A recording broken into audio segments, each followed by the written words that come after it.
The Charles family has just moved into their new house. While their young son Kyle naps in the living room, Derek and Sharon walk through the house together. They reach the attic, and Derek tells Sharon to be careful because the floor isn't very strong. Later, they go into the main bedroom and see a mirrored ceiling, which Sharon doesn't like. The next day, the movers bring in their furniture. Sharon stays at home while Derek goes to work. In the office elevator, he meets Lisa Sheridan, a new temporary worker. She introduces herself and makes small talk. When she drops her things, Derek politely helps her. As they walk to their floor, they continue chatting. Derek's assistant Patrick notices and quietly reminds Lisa that Derek is married. During a meeting, Derek tells everyone he made a good deal with an important client. His boss, Joe Gage, and co-manager, Ben, are impressed. At the end of the day, Ben invites Derek to a basketball game, but Derek says no because they just moved and he wants to help his wife. As Derek leaves, Lisa says goodbye to him.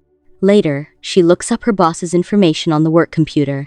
The next week, Derek is surprised to see Lisa sitting at Patrick's desk. He asks Marge, another secretary, what happened. She explains Patrick is sick with a stomach bug, so Lisa is filling in for him. Derek calls Lisa to his office and asks her to take notes as he lists the usual tasks Patrick does. Lisa does very well and even mentions she knows about Derek's Monday habit of sending flowers to his wife and how he likes his coffee with 2 sugars. Later, while Derek is talking on the phone with Sharon, he hears a clicking sound and thinks Lisa might be listening. He looks toward her desk but is surprised when she suddenly appears and asks if he needs anything. That evening, Sharon talks about wanting to go back to school. Derek says he can support the family on his own, but Sharon insists she wants to finish her studies. Then she asks why he didn't call her back, which confuses him. He realizes Lisa gave him the wrong message, saying someone named Shannon had called.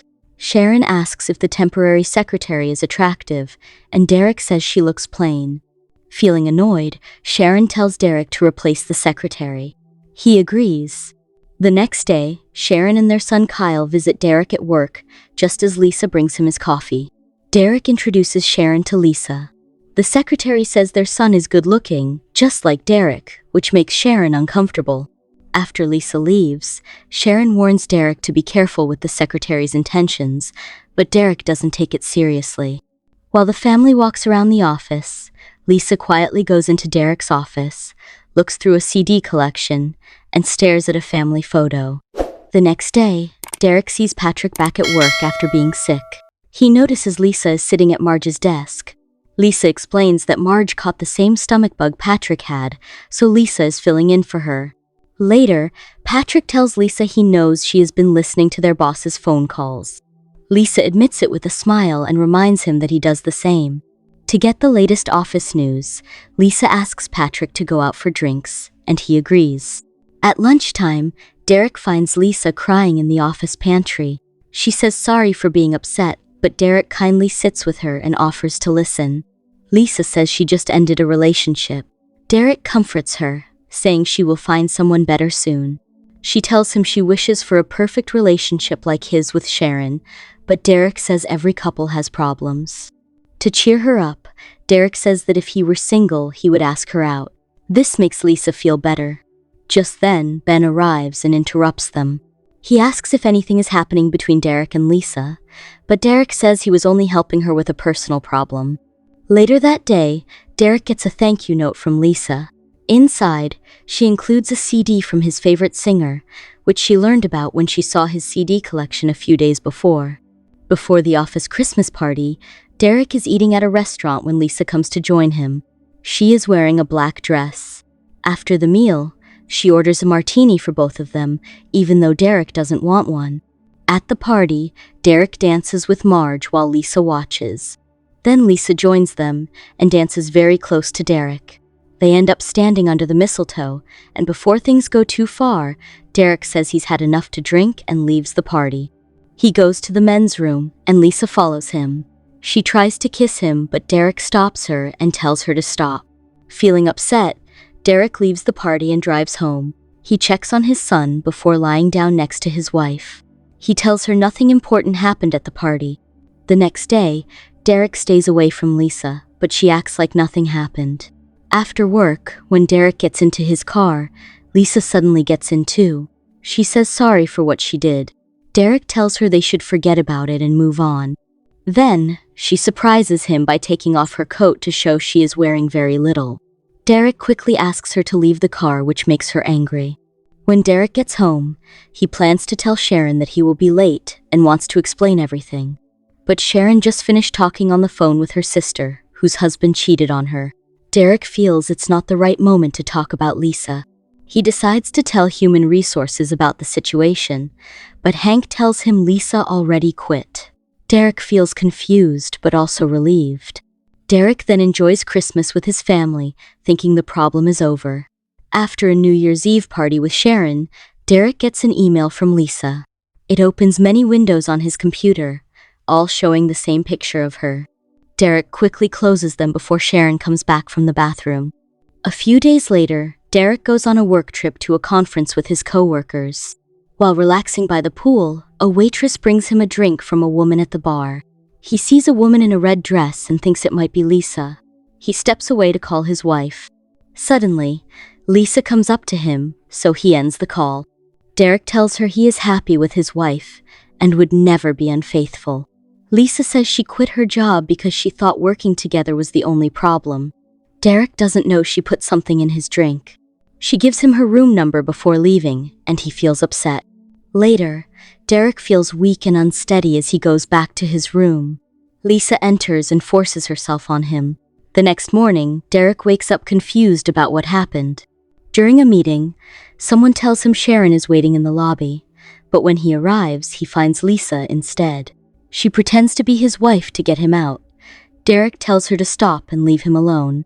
Lisa claims he made the first move in the elevator, surprising Derek. He tells her again that they will never be together, which upsets Lisa even more. After the meeting, Derek goes back to his room and finds Lisa unconscious on his bed with an empty medicine bottle nearby. He has no choice but to call an ambulance. Sharon tries to call Derek but can't reach him. She calls Ben, who tells her there was a problem at the hotel and Derek is now in the hospital. Sharon rushes there and asks Derek what happened. Detective Monica Reese wants to talk to Derek about his relationship with Lisa. Derek has to explain everything that happened in the past 2 weeks to Sharon. She is very angry that he kept secrets and finds it hard to believe him when he says nothing happened between him and Lisa. Later, at home, Sharon confronts Derek about not telling her what happened at the Christmas party. She reminds him of their wedding promise to always be honest. Upset, she tells him to leave the house, which breaks Derek's heart. The next day, when Lisa wakes up, Detective Reese talks to her. Lisa tells a different story about her relationship with Derek. She tries to prove it by showing a bouquet of lilies she says Derek sent her. But when the detective speaks with Derek at his office, she notices Lisa's story does not match. She then tells Derek that Lisa's sister has taken her back to San Francisco. In the following days, Derek and Sharon work together to care for their son, Kyle. They slowly start to heal their relationship. Just before Derek's birthday, they go out on a date and leave Kyle with a babysitter. At the restaurant, Derek tells Sharon he misses her and wants to fix their relationship. He also promises to support her going back to school. Sharon then gives him a small gift box and says he can open it later, depending on how the date goes. Meanwhile, Lisa comes to their house and tricks the babysitter, Samantha, by saying she is Sharon's friend, Katie. She says she brought a gift for Sharon and pretends to call her on the phone to seem honest. Samantha believes her. Lisa then goes into Kyle's room, picks him up, and quietly helps him fall asleep. At the same time, Derek tells Sharon he never had a relationship with Lisa and promises to be loyal to her. Sharon then asks him to open the gift box. Inside, there is a key to their front door. Later, when they get home, the babysitter Samantha says someone named Katie came to visit Kyle, but Sharon knows she has no friend named Katie. Worried, Derek and Sharon rush to Kyle's room and find his crib empty. Derek tells Sharon to call 911 while he looks for Lisa and Kyle. He soon finds Kyle safe in the back seat of his car, with a lipstick mark on his forehead. They take Kyle to the hospital. Detective Reese arrives to help with the situation. Sharon is angry and asks why Lisa is back, when the detective had said she was in San Francisco. Reese apologizes and tells Derek to improve their home security while they try to find Lisa. When Derek and Sharon return home, they find their bedroom is a mess. Derek calls the detective right away to report it. Sharon sees a family photo on the bed with her face torn off, showing that Lisa wants to take her place as Derek's wife and Kyle's mother. Fed up with Lisa's actions, Sharon leaves a voice message telling her to stop hurting their family. Later, the security workers come to Derek and Sharon's home to install the new system. They carefully explain how to use the keypad to lock and unlock the doors. Derek and Sharon listen closely, wanting to make sure their home is safe. Over the next few days, Derek decides it's best to sleep in the living room so he can keep a close watch and protect his family. One afternoon, Lisa makes a call to Patrick. The secretary, who loves to gossip, quickly shares that Derek and Sharon will be attending Sharon's parents' anniversary party that weekend. Patrick also mentions that Sharon will leave for the event today, and Derek plans to follow the next morning. Lisa waits outside the house, watching carefully. When she sees Sharon leave, she quietly breaks into the home, but Sharon suddenly returns because she forgot to bring her parents' keys. Meanwhile, Lisa is inside the house, placing rose petals across the bed and changing into a jersey shirt. Sharon is downstairs when she hears the sound of a champagne bottle being opened. Feeling uneasy, Sharon quietly moves upstairs and discovers Lisa lying on the bed. Lisa begins to speak about her supposed relationship with Derek, telling Sharon it must be hard to accept that Derek no longer loves her. Sharon feels that Lisa's words are crazy and tries to press the panic button on the security keypad to call for help. But before she can, Lisa suddenly attacks and almost strikes her with a lamp. Meanwhile, Derek grows increasingly worried because Sharon isn't answering her phone. He calls their house again, and to his surprise, Lisa picks up and calmly says his name. Derek feels a rush of shock and confusion. How did she get inside their home? Before he can say more, Sharon quickly takes the phone from Lisa and tells Derek she will call him back as soon as she can. Then, without hesitation, Sharon turns her full attention to Lisa and starts fighting back with all her strength. Lisa fights hard too, grabbing Sharon's neck in an attempt to choke her. The struggle is fierce, and the two women lose their balance and tumble down the stairs together. Meanwhile, Derek is still on the road, racing home. Concerned, he calls Detective Reese and urgently explains there's an emergency at his house.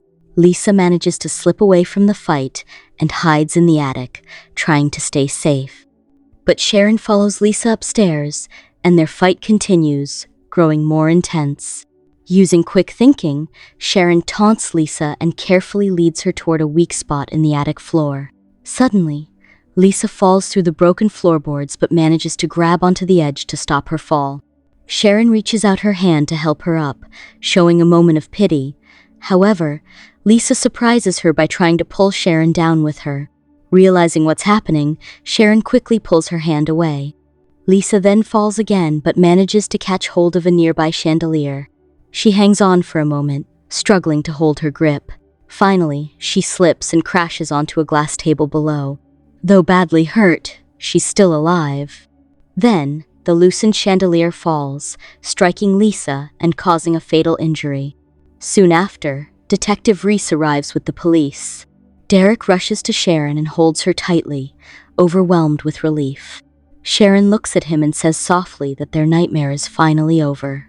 Thanks for tuning in. Don't forget to subscribe, hit the bell icon, and stay connected with us.